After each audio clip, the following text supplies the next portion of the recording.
Magandang gabi mga kamoyski. Meron naman tayong bagong kwento about horror at crime.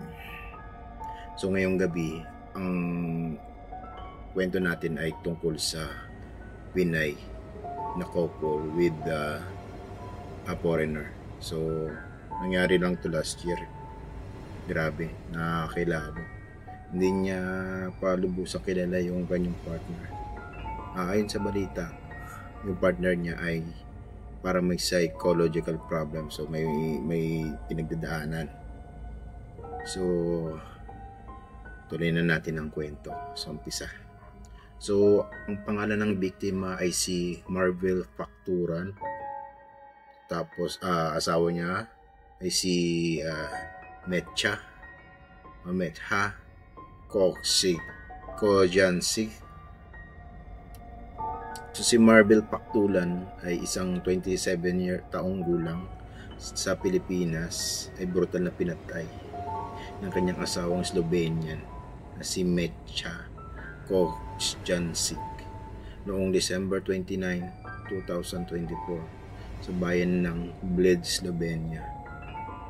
Grabe, sa panimula pa lang ng kwento, pinatay niya yung asawa niyang babae.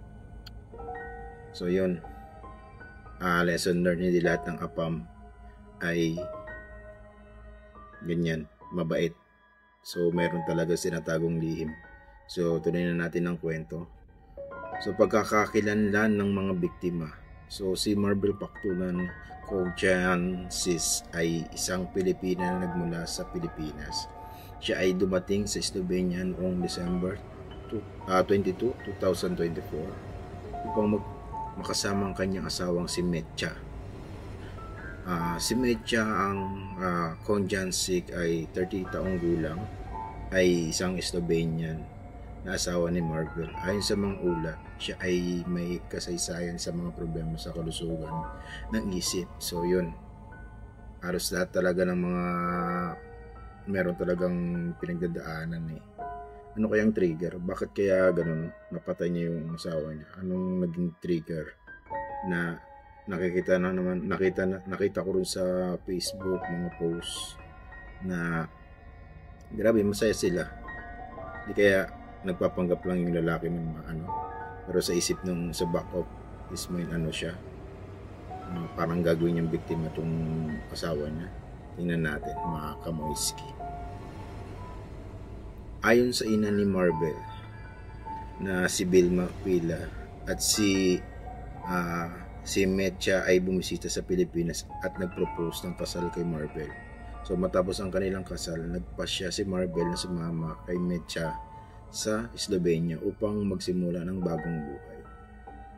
So yung Slovenian asawa ni Marvel ay umuwi galing Slovenian para kunin na si Marvel para doon manirahan sa Slovenia. Akala siguro ng family ni Marvel na magiging maganda ang buhay doon. So kabaliktaran pala yung nangyari. Grabe. Pinatay mo yung sarili mong asawa. Tapos sinaksak. Tapos binugbog. Grabe. So nung gabi ng pangyayari, noong December 29, 2024, nagkaroon ng mainitang pagtatalo ang mag-asawa sa kanilang tinutuluyang apartment sa Bled.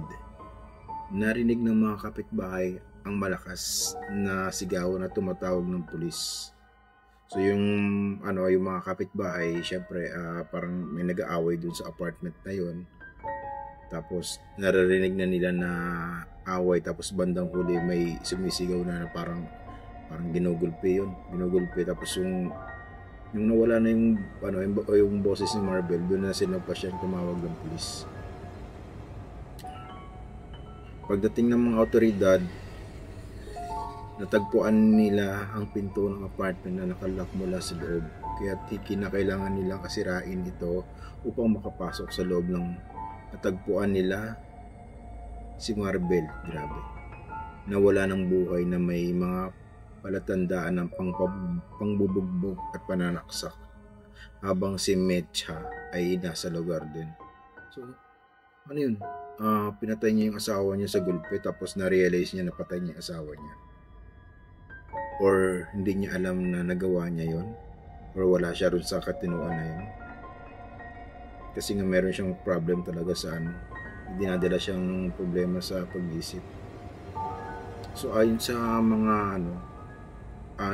investigador, inaresto nila si Mecha at dinala sa isang pasilidad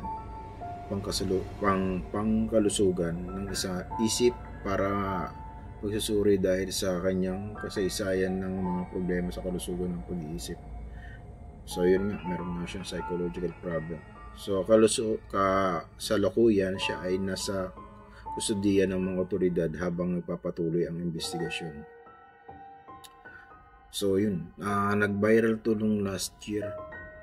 Kasi akala nga nila fairy tale kasi nga nakapangasawa. Kasi si Marvel merong anak. So single mom siya. Tapos yun, itong si Mecha, yun yung nakilala niya lang sa social media. Tapos doon sila naging magjowa. So naging trending to dito sa Pilipinas kasi nga yun, dahil doon sa nangyari krimen. Then yung mga politician ay nag-ano na rin sila ng parang concern or letter para dun sa sa DFA na dapat yung kaso nung pumatay sa kay Marvel ay mapanagutan. So dapat makulong rin habang buhay or baka death penalty. Hindi natin alam kung anong batas doon sa Slovenia. So sabi ng Commission of Philippines Overseas, ang brutal na pagpatay kay Marvel at nagpahayag ng pakikiramay sa kanyang pamilya. Nanawagan din sila para sa hustisya at pinapalaanan ng mga Pilipino sa ibang bansa na humingi ng tulong kung sila ay nakakaranas ng kaharasan o pang-abuso. Ayun. Meron yung CFO, yung pag mga overseas Pilipino, sila talaga yung sumasaklolo, lalo na sa ganyan mga minasakar. Grabe, no? Kala mo masaya ng buhay mo pag nandun ka, yun pala kabaliktaran pa. Mas maganda pa yun sa Pinas ka. So ang Department of Foreign Affairs ay nakipag-ugnayan sa mga otoridad ng Slovenian upang matiyak na makamit ang hustisya para kay Marvel. Sila rin ang nakipag-ugnayan sa pamilya ng biktima para sa repatriation ng kanyang mga labi at pagbibigay ng kailangan suporta. So, papadala na yung bangkay ni Marvel dito sa Pilipinas. Mawa naman yung anak ko. Single mom siya. Yung talaga. Sa sandali ang lang yun, pagkakakilala nila. Hindi pa kasi lubos na kilala ni Marvel yung foreigner na si Mitchell. So, sana nagustuhan nyo ang aking kwento, mga kamoyski. Bukas mayroon na naman tayong gagawing bagong upload. So subaybayan nyo na lang. Maraming salamat sa mga kamoyski. Please follow my TikTok account for more videos. Salamat.